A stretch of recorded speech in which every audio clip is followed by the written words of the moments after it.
Boa tarde a todos. Muito obrigado pela presença. Boa tarde a quem nos acompanha pela internet. Nós estamos abrindo hoje um novo ciclo de conferências que tomará todo esse mês de outubro. O tema geral é língua e literatura. A coordenação é do acadêmico Ricardo Cavalieri e a coordenação geral do acadêmico Antônio Carlos Sequim. Hoje o Cavalieri é o palestrante, vai falar sobre pureza e purismo na língua literária. O Cavalieri, como a gente faz toda semana, a gente apresenta mesmo os que não necessitam de apresentação, que é o caso do Cavalieri. Doutor em língua portuguesa pela Universidade Federal do Rio de Janeiro e graduado em Ciências Jurídicas e Sociais pela mesma universidade. Cumpriu estágio de pós-doutorado em História da Gramática do Brasil na Universidade do Estado do Rio de Janeiro, sob a supervisão do nosso confrade Evanildo Bechara, aqui presente. Atualmente é professor aposentado da Universidade Federal Fluminense, membro da Academia Brasileira de Letras, onde ocupa a cadeira número 8. É membro da Academia de Ciências de Lisboa e da Academia Brasileira de Filologia. Integra o Conselho Administrativo do Real Gabinete Português de Leitura e do Liceu Literário Português no Rio de Janeiro.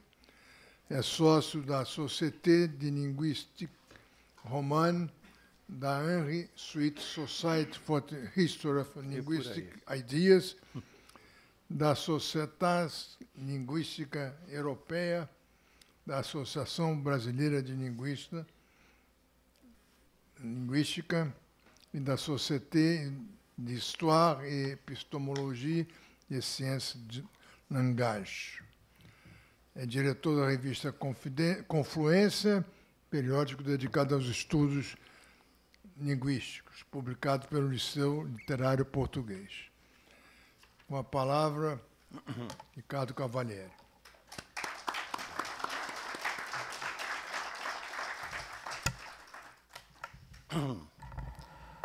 Bom, muito boa tarde a todos, queridos amigos presentes, querida Rosisca presente, colegas também, acadêmicos, e os que nos ouvem pela internet, nos ouvem e veem pela internet. Bom, eu, com muita satisfação, que eu abro esse ciclo, que vai percorrer o mês de outubro, com palestras que vinculam a fenomenologia da língua com a fenomenologia da literatura. E são dois temas que transitam irmanados ao longo dos séculos, e vamos ver como que os palestrantes cuidam desta relação em seus respectivos textos.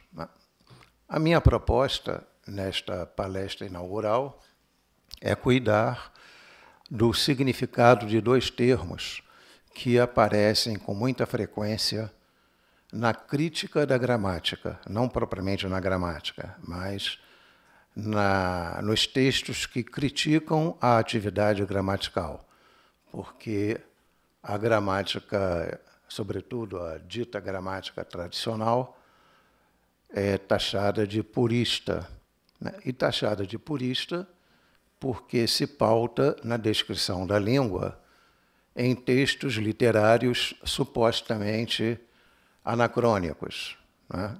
Portanto, descrevem construções linguísticas que já não se usam na língua contemporânea.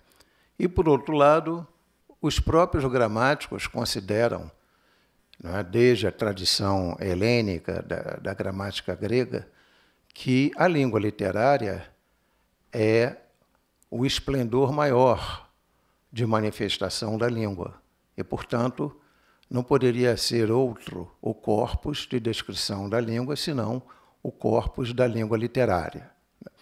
Então, ficamos com essa dicotomia, né? Pureza e purismo, e eu passo, então, a leitura para não perder, digamos, o fio da meada e não ultrapassar o meu tempo. Ao longo da apresentação, nós vamos ler alguns textos que serão projetados, que são importantes para entendermos determinados tópicos, né, que eu vou tratar. Uma crítica reiterada que se costuma impor a certas vertentes dos estudos linguísticos no Brasil reside no infrutífero combate aos estrangeirismos, bem como no estabelecimento de regras normativas em desconformidade com a língua padrão contemporânea. Por sinal, as vozes avessas aos estrangeirismos, sobretudo os lexicais, mas não somente, encontram terra fértil para florescer no corpo da sociedade como um todo e, em decorrência, ganham aceitação pacífica do público leigo, já que a língua é considerada, simbolicamente, um fator de identidade nacional, portanto, digna de defesa e cultivo. Não será outro senão esse o fator que mais se evidencia no uso político da defesa da língua como argumento para a xenofobia e implementação de políticas de repressão à liberdade individual em estados ditatoriais.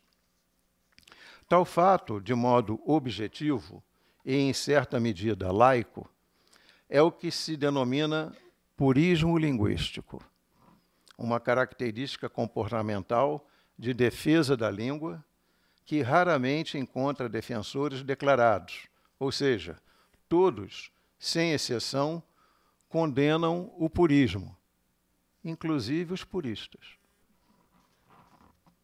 Esse é um dos motivos por que se configura tarefa difícil conceituar purismo linguístico, sobretudo em face dos graus variados e das situações sociais distintas pelos quais o ato de defesa do idioma se manifesta ou implementa.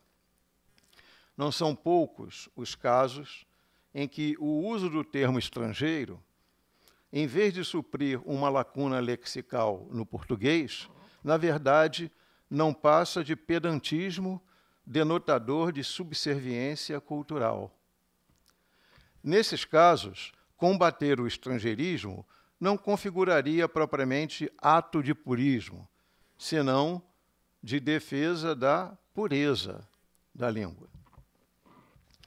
Há, efetivamente, uma tênue linha limítrofe entre pureza da língua e purismo linguístico, que encontra raízes em Aristóteles, não no sentido de estar claramente referida na obra do filósofo grego, mas no sentido de nela manifestar-se mediante um conceito de pureza que em nada equivale ao que se convencionou atribuir a purismo no devir dos séculos.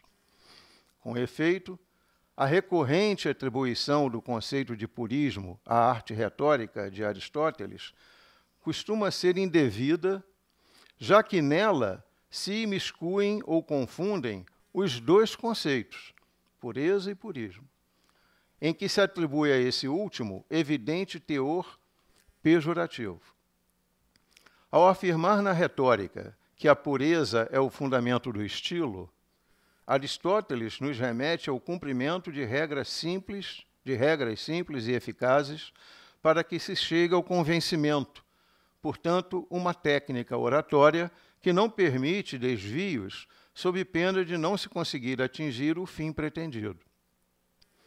As regras da pureza retórica, assim, incluem evitar a ambiguidade, usar adequadamente os conectivos, empregar o léxico com propriedade, ou seja, regras que conduzem à perfeição discursiva. Nada tem de puristas. Quando se passou a vincular a ideia de pureza linguística à obra poética, a premissa era de que nenhum gênero textual poderia expressar melhor o potencial da língua do que a poesia. Razão porque imitar o texto poético significaria respeito a essa especial capacidade de expressão. O purismo, por seu turno, não é propriamente um fato do uso linguístico, mas uma regulação arbitrária do uso, uma normatização que não condiz com o uso, via de regra, calcada em valores anacrônicos. Outro viés da questão revela haver, no conceito de purismo, um escopo de forte conotação política. Defender o léxico de uma língua indígena ou de uma língua minoritária contra a invasão de palavras estrangeiras revela-se politicamente admissível. Atitude que, de certo, poderá ser taxada de reacionária se a defesa for de uma língua culturalmente expressiva, como o inglês, o francês ou o português. Em outros termos, os movimentos sociolinguísticos que buscam preservar a existência das línguas minoritárias revestem de validez a atitude defensiva que visa evitar sua contaminação por outra língua. Comportamento que não se admite no tocante a línguas que, por assim dizer, não precisam de defesa. Em relação a essas, a condenação do estrangeirismo revela-se preconceituosa e purista. Em relação àquelas, busca-se preservar sua pureza originária.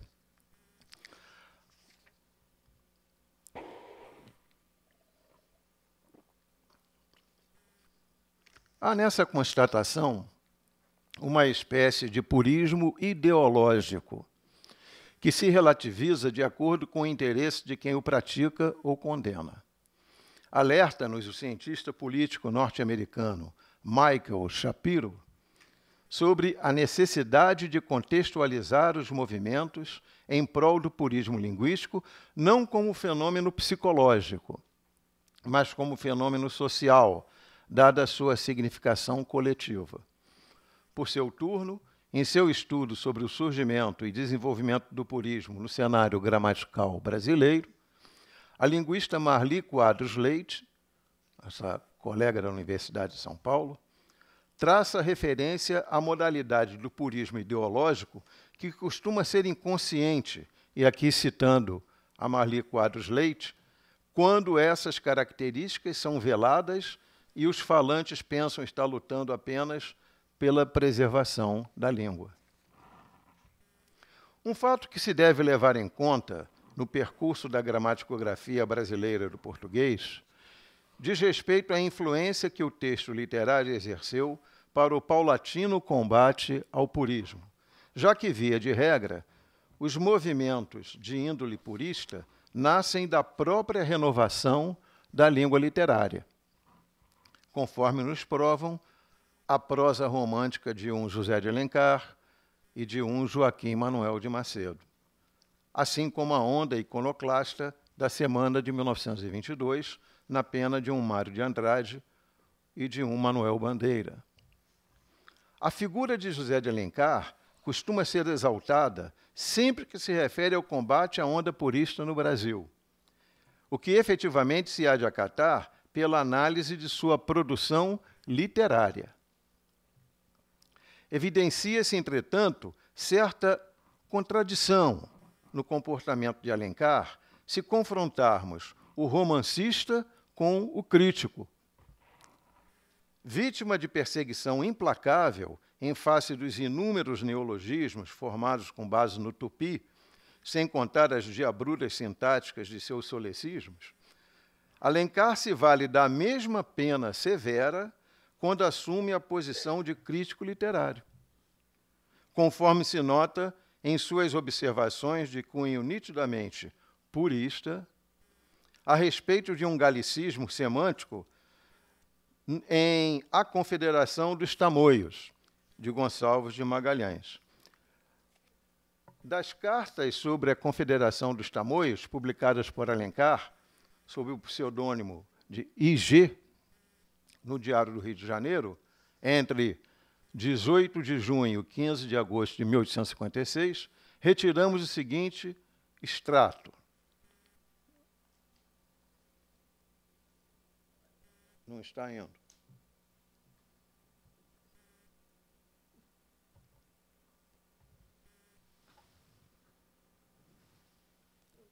Foi.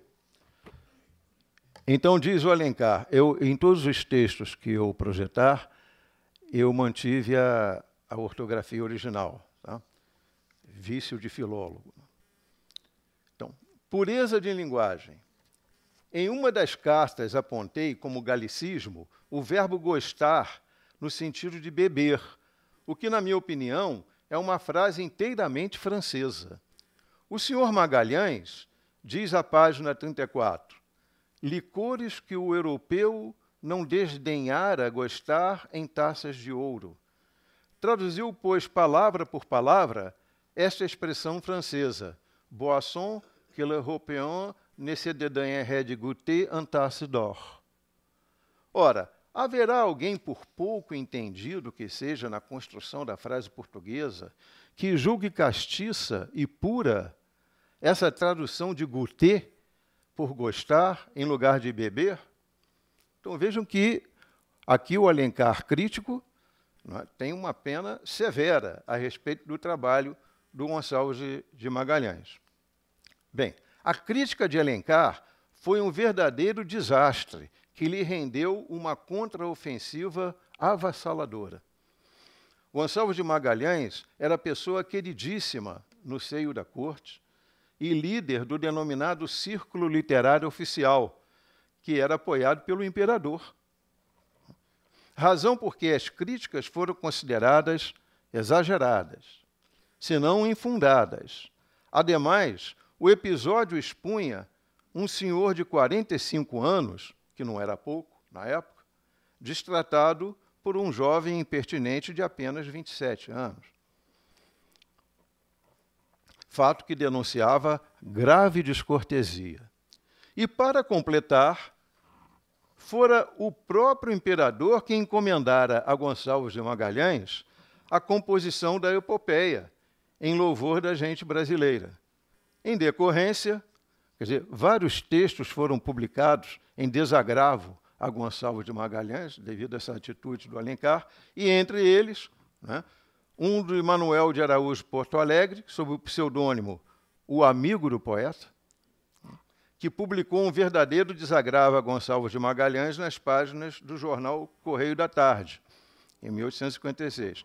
Mais tarde, em 12 de agosto, né, do mesmo ano, o próprio imperador, sob o pseudônimo Outro Amigo do Poeta, publica no Jornal do Comércio uma contundente defesa de Magalhães, em que Alencar, ou Ig, porque os pseudônimos eram um segredo de polichinelo, porque todos sabiam exatamente quem estava por trás dos pseudônimos, né?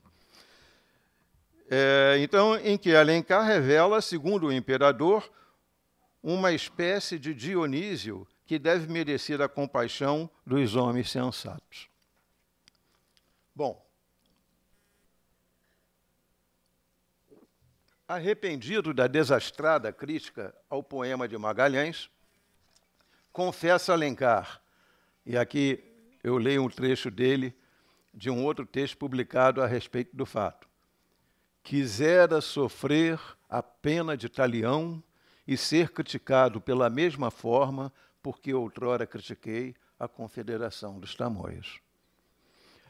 Antes de Alencar, ainda nos verdes anos de um Brasil soberano, coube a Frei Caneca advertir sobre a relevância da pureza linguística como recurso retórico, com a ressalva de que o purismo ortodoxo ou radical constitui comportamento indesejável.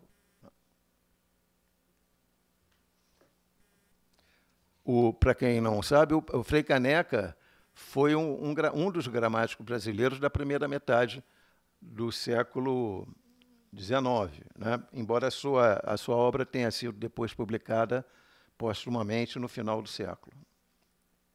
Então, diz o Frei Caneca, pureza, primeira virtude da elocução, dá-se quando na elocução entram palavras do próprio idioma, em que o orador se propõe a falar, adotadas pelo uso dos que bem o falam. Os vícios opostos à pureza são o barbarismo ou o peregrinismo e o purismo.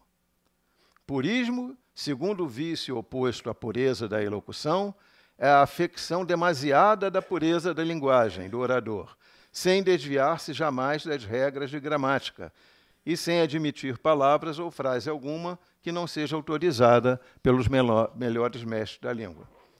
Então, nessas palavras de Frei Caneca, nota-se nitidamente uma conceituação de purismo que se distingue do sentido de pureza tão somente pela dosimetria.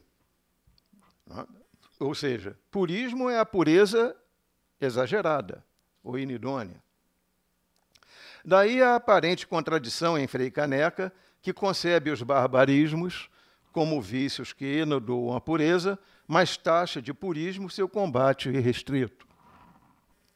Pela segunda metade do século XIX, momento em que a nova nação sul-americana ainda dava seus primeiros passos, a defesa dos fatos linguísticos, tipicamente brasileiros, implicava natural condenação do radicalismo purista, conforme se observa na letra de um Silvio Romero, que, ao comentar as diferenças entre o falar brasileiro e o português, em especial a noção de dialeto e sua aplicação às duas vertentes de uso da língua, afirma que o português passa e passará por transformações necessárias e indispensáveis. E aqui citando Silvio Romero, quando não para outra coisa, ao menos para coibir a monomania de ridículo purismo de que se acham afetados certos pretensiosos desta corte. E, com efeito, não eram poucos os pretensiosos referidos por Romero, em sua maioria intelectuais, sem formação linguística e com larga atuação no meio jornalístico. A aversão aos estrangeirismos, em especial aos galicismos, impunha-se paradoxalmente numa sociedade que se afrancesava a olhos vistos, tanto no ordenamento urbano quanto nos costumes públicos das rodas sociais. Nesse sentido, não são poucos os indícios de que o purismo linguístico era um traço categórico do cidadão letrado que buscava dignificar-se culturalmente no seio da sociedade. Na edição do Eco da Juventude, periódico maranhense dedicado à literatura, edição de 5 de fevereiro de 1865, um leitor de pseudônimo Zero refere-se aos galicismos sem conto de que anda inçada a imprensa, aduzindo que não lhe parecia ser esse o principal perigo de abastardamento para o idioma. Em suas palavras, e aqui citando esse leitor, o pior é quando se transvasam os idiotismos da língua francesa e quando principalmente se macaqueia a sua pobre construção de frases. Então, aqui é uma clara crítica ao papel da imprensa como uma das, digamos, forças linguísticas sociais extremamente permeável, né, ao estrangeirismo, como, por sinal, acontece até hoje. Nas páginas do Diário do Povo, em sua edição de 9 de julho de 68, o articulista L, mais um pseudônimo, estende-se em algumas colunas para tecer comentários ao curso de literatura portuguesa que havia sido publicado 2 anos antes por Francisco Sotero dos Reis, que é um conhecido gramático maranhense. Em suas razões, diz o articulista, então vejam aí o texto 3. Nos fins do século passado e nos começos do presente, a língua portuguesa foi atacada de um contágio que lhe alterou consideravelmente a compleição. O livro francês, Evangelho das Doutrinas da Revolução, invadiu o mundo E tal foi a influência da nova civilização que até as línguas dos diferentes povos da Europa receberam profunda modificação. O português insoou-se rapidamente de grande cópia de palavras francesas. E o que mais é, a própria estrutura da frase perdeu a feição nativa e afrancesou-se. Os grandes escritores desta época, Filinto Elise, Bocage, Caldas, resistirão à torrente do galicismo e salvarão as boas tradições. Portanto, aqui um exemplo claro de reação purista à presença dos estrangeirismos no texto brasileiro de língua portuguesa. O que se percebe, enfim, é um clima generalizado de aversão ao galicismo no meio jornalístico como expressão de saber linguístico e instrumento de crítica ferina ao texto alheio, não obstante algumas poucas vozes se levantassem em sua defesa. No mesmo ano de 1868, nas páginas da revista Fluminense, Lourenço Maximiano Pessegueiro, professor de educação primária, judiciosamente faz observar, então aqui o texto de Pessegueiro, mas sejam ou não condenados os galicismos, o certo é que eles são e hão de ser sempre empregados em nossas alocuções, quer como sinônimos, quer como puros neologismos, para exprimir com precisão nossas ideias. Condenar galicismos, barbarismos e neologismos surte efeito semelhante ao da citação de parêmias latinas, cujo teor nem sempre se ajusta ao sentido pretendido, que aqui havia, em algumas rodas, uma aversão grande ao galicismo ou ao anglicismo, mas uma afeição ao uso de parêmias latinas, né, que, segundo o Pessegueiro, também eram palavras estrangeiras. Praguejem-nos muito, embora os senhores filólogos e lexicógrafos puristas. Por sinal, o filólogo está sempre do lado considerado purista, né? Eles hão de continuar à proporção que a necessidade de sua aplicação os invocar, mas o que se torna conveniente é não abusar deles, empregando-os por pedantismo, sem necessidade e quando não se prestem por sinonímia a clareza e discernimento das ideias. Então, aqui no finalzinho, ele faz, digamos, uma observação que relativiza a presença dos estrangeirismos e que poderia ser até tomada como regra nos tempos atuais. Essas palavras de Pessegueiro certamente causariam espasmos em um Antônio de Castro Lopes, médico, filólogo e latinista carioca, que tinha horror aos estrangeirismos e um especial apego aos neologismos. O Castro Alves passou a vida substituindo palavras estrangeiras por neologismos em português. É da sua lavra, por exemplo, o substantivo uxório, termo que, segundo o inventor, exprime mimosamente o conjunto das ideias representadas pelo amor de um marido terníssimo à sua esposa. Dizem, por sinal, que a mulher de Castro Alves, ao apresentá-lo às amigas, dizia: "Este é Antônio, meu uxório".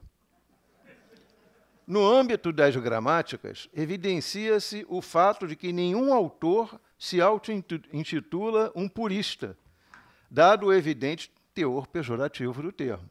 A rigor, sequer o purismo, como traço da personalidade do texto, é explicitamente referido, a não ser no corpo de críticas ao trabalho alheio. Não obstante, os fatos mais evidentes do purismo, conforme vimos referindo, nomeadamente a luta contra os estrangeirismos, bem como a aversão aos neologismos, via de regra, vêm arrolados no capítulo intitulado Vícios de Linguagem. Quer dizer, é muito comum nas gramáticas, sobretudo nos exemplos de gramática tradicional, que os estrangeirismos, né, e as construções políticas fiquem lá naquele capítulo finalzinho chamado Vícios de Linguagem. Reitere-se necessariamente que o conceito de barbarismo não era pacífico, já que poderia incluir, além do uso de palavras estrangeiras, o erro de pronúncia e de ortografia. Na sexta edição de seu compêndio da gramática portuguesa, Augusto Freire da Silva, que é um gramático maranhense que fixou-se em São Paulo e teve uma vida exitosa como gramático e até dono de escola em São Paulo, Augusto Freire da Silva menciona os vícios lexicais que aviltam a pureza do texto, entre eles os neologismos, segundo Augusto, palavras introduzidas de novo na língua e, por isso, de significação pouco conhecida.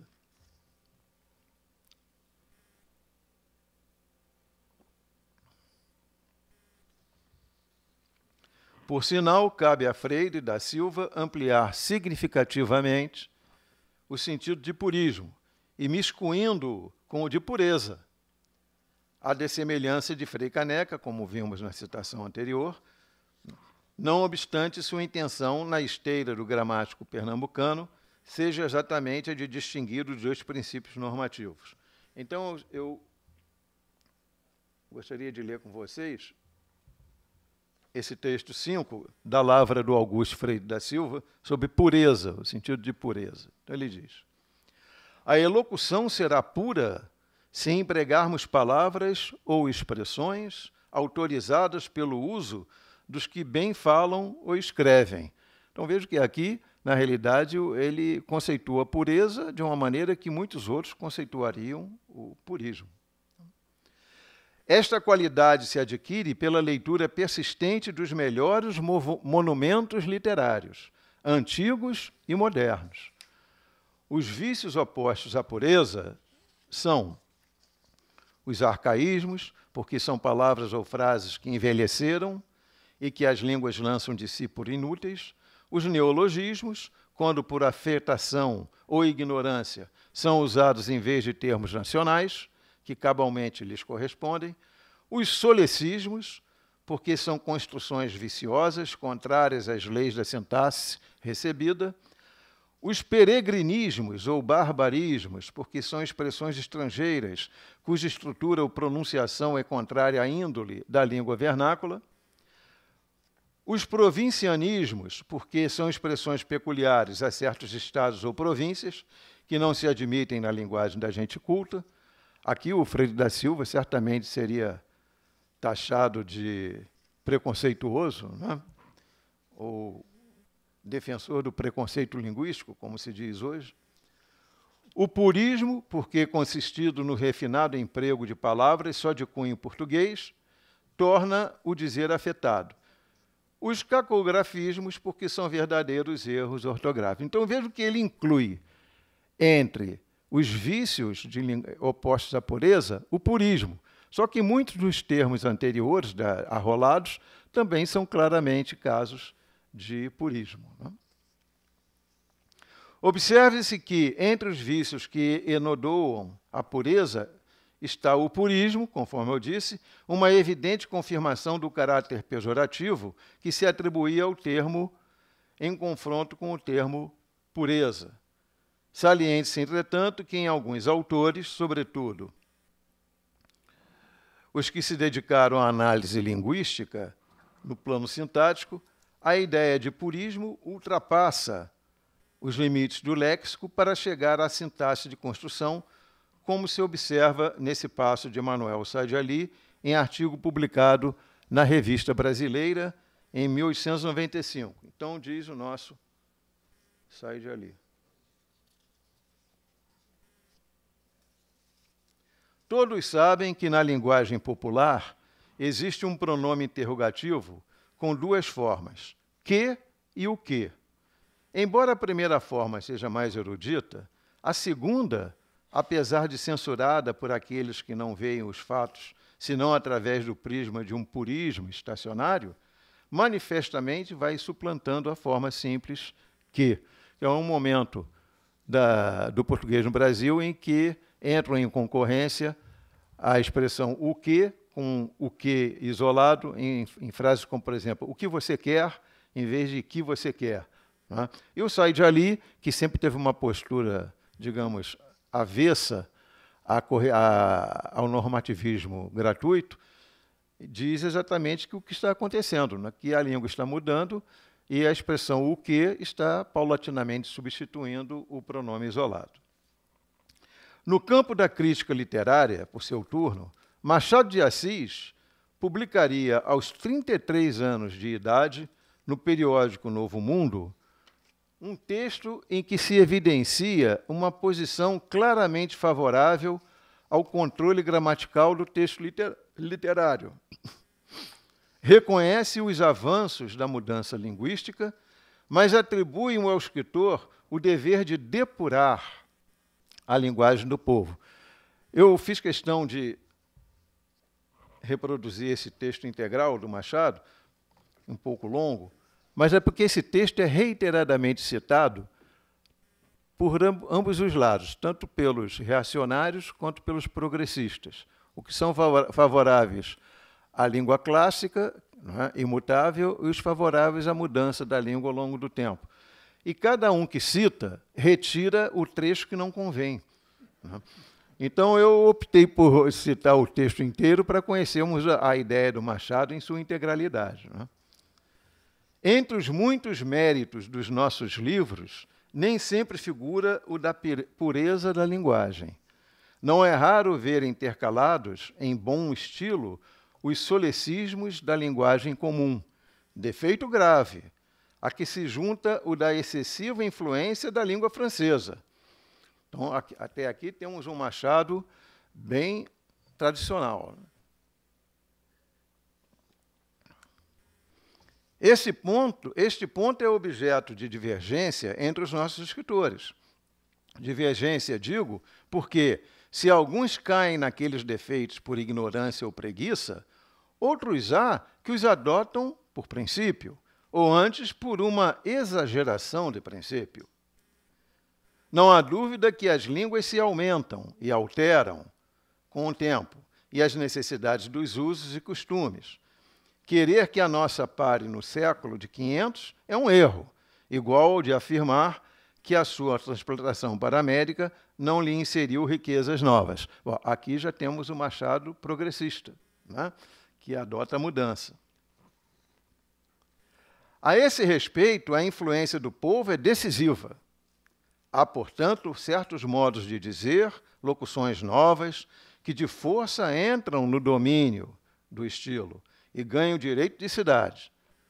Mas se isto é um fato incontestável, e se é verdadeiro o princípio que dele se deduz, não me parece aceitável a opinião que admite todas as alterações da linguagem, ainda aquelas que destroem as leis da sintaxe e a essencial pureza do idioma. Quer dizer, aqui ele, com o jogo verbal, né, que é peculiar, evita dizer purismo. Ele diz pureza do idioma. A influência popular tem um limite, e o escritor não está obrigado a receber e dar curso a tudo que o abuso, o capricho e a moda inventam e fazem correr. Pelo contrário, ele exerce também uma grande parte de influência a este respeito, depurando a linguagem do povo e aperfeiçoando-lhe a razão. Olha, mais uma vez aqui, essa frase que deve causar grande polêmica em Machado, depurar a linguagem do povo. Cabem, por fim, algumas palavras críticas ao comportamento purista da intelectualidade brasileira dos 800, em face do crescente sentimento nacionalista ou de brasilidade, expresso por algumas vozes mais afeitas às raízes culturais de uma nação que se esforçava por edificar uma identidade cultural. Neste diapasão, leem-se palavras mais radicais contra o purismo na obra de um Batista Caetano, em que se percebe, na verdade, um combate à atitude depuradora do idioma como bandeira para a legitimação do português brasileiro em face do português europeu. a ojeriza de Caetano aos puristas mais serve à sua luta pela dignidade linguística do denominado dialeto brasileiro do que a defesa do livre-arbítrio nos usos linguísticos. Paradoxalmente, Caetano condena os galicismos resultantes da influência francesa, no texto dos intelectuais que, a rigor, não expressavam nem o legítimo português europeu, nem o novidadeiro português brasileiro, senão um português denominado castiço, típico dos modernos escritores, os modernos escritores portugueses, que, a seu juízo, não passava de, em suas palavras, aqui, afetação de purismo, como do estapafúrdio estilo que parece tradução literal do francês. E arremata, diz Batista Caetano, para mim não é bonito o que não é natural. Por aí se vê que a índole libertária de Batista Caetano mais servia a um propósito de afirmação da cultura nacional do que a liberdade de expressão linguística, nessa linha de legitimação das raízes brasileiras pela condenação do purismo linguístico. Silvio Romero, fundador da cadeira número 17 desta casa, investe duramente contra pseudo-intelectuais que insistiam numa política de saneamento linguístico, infensos às naturais mudanças que o português sofrera em solo americano, no curso do contato linguístico, não só com a língua indígena, a língua geral indígena, como também com as línguas africanas, presentes na boca da população escrava. Suas farpas, entretanto, não visam aos gramáticos, senão aos romancistas, esses não raro mais puristas do que aqueles.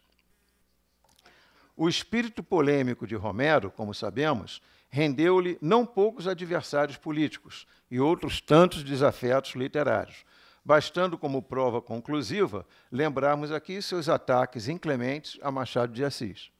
No entanto, será na linha da emancipação linguística do português brasileiro, bem como da legitimação das mudanças inevitáveis da língua, que Romero e Machado confluem na mesma direção renovadora do português em terras brasileiras, ainda que em discurso bem mais moderado por parte do autor de Dom Casmurro. Saliente-se por necessário haver na postura de Silvio Romero uma indisfaçável má vontade com a crítica dos intelectuais brasileiros que não hesitavam em desqualificar o valor literário dos brasileiros, mormente por desrespeito às normas da língua clássica. Daí resultam manifestações como esta. Então, aqui o texto 8. No Brasil, é realmente sem emprego este disparate da linguagem falada em Portugal. Só um ou outro luso-maníaco que descobre limpeza e purismo em toda e qualquer droga em matéria de linguagem, que nos envia o reino, é que usa desse falar censurável. Nessa linha surgem exemplos de personagens que incorporam a figura do gramático caturra, submerso em um purismo artificial, a ponto de lhe moldar uma silhueta caricatural. Caso da personagem Lobo, de Lima Barreto, no romance Recordações do escrivão Isaías Caminha. Aqui o gramático, no texto literário, sempre é apresentado de um modo caricatural, né? E não seria diferente no texto do Lima Barreto. Então, o Lima Barreto se refere ao personagem Lobo, que é um gramático, como homem velho e esquálido, que, ao final do romance, tomado pela loucura, foi recolhido a um hospício. Em certas passagens, a crítica eivada de menosprezo e ridicularização ao gramático é indisfarçável. Então, veja aí o texto 9, do Lima Barreto. Alguém pergunta ao gramático: Doutor Lobo, como é certo? Um copo d'água ou um copo com água? O gramático descansou a pena, tirou o pince-nez ou panciné, né, de aros de ouro, cruzou os braços em cima da mesa e disse com pachorra e solenidade: conforme, se se tratar de um copo cheio, é um copo d'água. Se não estiver perfeitamente cheio, um copo com água. Então, vejam aqui a ridicularização do gramático. Em outro momento, o narrador refere-se à gramática normativa ou purista como um remédio contra o obscurantismo linguístico. Vejam aí o texto 10. A personagem diz: só a leitura do Globo me agradava, me dava prazer. Veja o nosso presidente, que não é de hoje. Comecei a admirar as sentenças literárias do Floch, as pilhérias do Losc, a decorar a gramática homeopática do Lobo e a não suportar uma leitura mais difícil, mais densa de ideias, mais logicamente arquitetada, mesmo quando vinha em jornal. Portanto, há de acatar-se o combate ao purismo linguístico na seara literária como uma ode à soberania cultural brasileira, isto é, não há nesse movimento uma intenção propriamente científica, que busque reinterpretar a língua como organismo em mutação e, consequentemente, sujeito às renovadas maneiras de falar do povo. Recordemos aqui as já referidas contradições de José de Alencar, libertário em seus próprios textos, reacionário contra os trabalhos alheios. Em certa medida, o combate ao purismo nas manifestações oitocentistas muito se aproxima ideologicamente do movimento panfletário da Semana de Arte Moderna, já que o discurso antipurista, nos dois casos, não se expande do literário para o extraliterário. Em outras palavras, a onda libertária sacode os meios culturais na busca de um Brasil legítimo, que honre seu passado marcado pela miscigenação étnica e crie identidade nacional. Eis porque julgamos leem-se palavras mais candentes em prol da liberdade linguística no seio da comunidade literária e jornalística do que no âmbito dos filólogos e gramáticos, já que estes, sobretudo a partir dos últimos decênios do século XIX, assumem uma atitude verdadeiramente purista.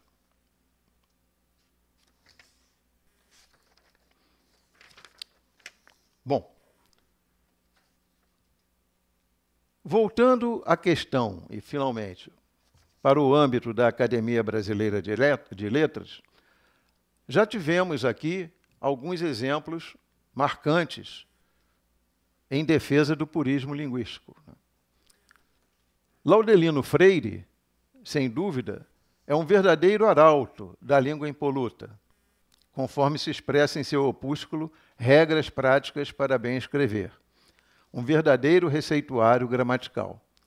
Por sinal, Laudelino, que foi o segundo ocupante da cadeira número 10, na sucessão de Rui Barbosa, outro acadêmico conhecido por sua afeição à linguagem escorreita, que não poupava os erros alheios, a julgar por as suas críticas ao trabalho do baiano Ernesto Carneiro Ribeiro, na revisão do Código Civil de 16, Laudelino é a expressão máxima da letra purista dentro da gramática.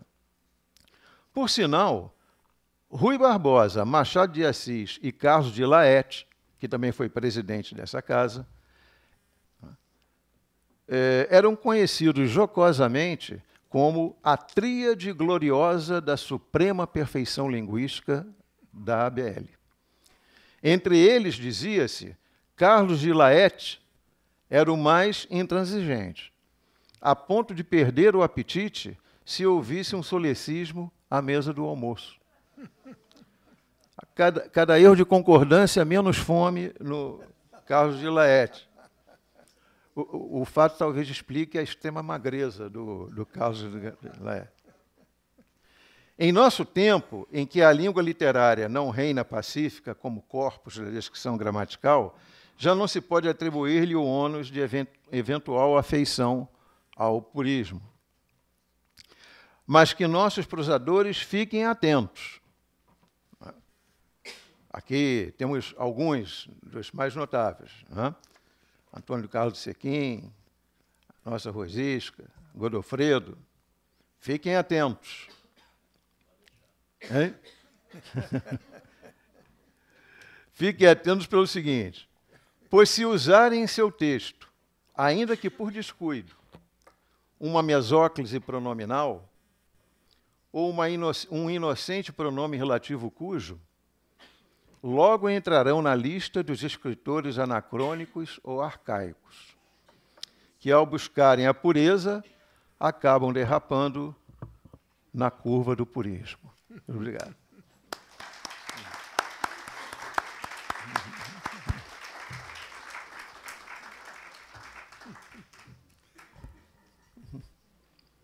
Obrigado, Cavalieri. Enquanto você falava, eu fui anotando aqui algumas coisas que me vieram à cabeça. Nós temos no Brasil, recentemente, tivemos, e está menos em voga, mas já teve sua importância, um político, Aldo Rebelo, que era um político, era do PCdoB, era muito... começou ideologicamente muito à esquerda e hoje está mais para o centro, mas ele tinha a pretensão de fazer uma lei proibindo palavras estrangeiras em propagandas. Delivery, não tem nada de delivery, entrega. Então. Nós temos aqui na academia um confrade, o Antônio Venâncio, que ele tem uma tese que vai... Eu estou há 3 anos na presidência, não tive oportunidade ainda, mas vou conseguir antes de sair. Que, em vez de ter coffee break, ter cafezinho. Por que vai ser coffee break? Né? Eu estou querendo ver se eu consigo fazer um cafezinho ainda antes de sair. O Luiz Fernando Veríssimo tem uma crônica já bem antiga, em que ele diz que se recusa terminantemente a receber alguma coisa por delivery.